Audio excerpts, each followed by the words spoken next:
আসসালামু আলাইকুম রহমতুল্লাহ। আপনারা দেখতে পাচ্ছেন ডক্টর শফিকুর রহমান যে হেলিকপ্টারে আসছেন সেটি এখন রাজশাহী মেডিকেল কলেজ মাঠে ল্যান্ড করবে এবং এখান থেকে তিনি প্রোগ্রামে যাবেন। আমি খুব কাছে থেকে আপনাদেরকে দেখানোর চেষ্টা করব ইনশাআল্লাহ। আপনারা একটু ধৈর্য ধরুন, দেখতে পাবেন হেলিকপ্টারটা এখন নামছে, আমরা সামনের দিকে এগোচ্ছি।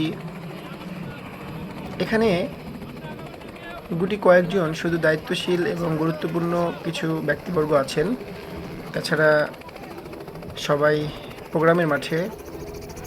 এখানে হেলিকপ্টারটা এখন নামলো, আমরা সামনের দিকে এগোচ্ছি।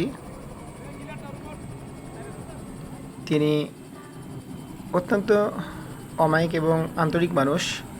ওনার সাথে সরাসরি সাক্ষাৎ না করলে হয়তো বা বুঝতে পারতাম না। এখন উনি নামছেন, আপনারা দেখতে পাচ্ছেন, এবং এই যে উনি নেমেছেন। নামার পরেই সর্বপ্রথম তিনি সালাম প্রদান করলেন এবং আমি খুব কাছ থেকে আপনাদেরকে দেখাবো। আমি তেনার সাথে মোসাফা করে কৌশল বিনিময় করেছি এবং আমার খুবই ভালো লেগেছে। তিনি খুবই আন্তরিক একজন মানুষ। মানুষের পার্সোনালিটি এবং মানুষের ব্যক্তিত্ব হলো বড় জিনিস। যে যে যে যেই দলই করেন না কেন, একজন মানুষের ব্যক্তিত্ব সম্পর্কে বলতে হবে।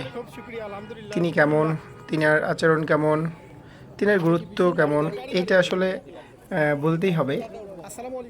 তো আমি ওনার জন্য মন থেকে দোয়া করি, আল্লাহ তাআলা যেন ওনাকে নেক হায়াত দান করেন এবং জনগণের সেবায় নিয়োজিত রাখেন।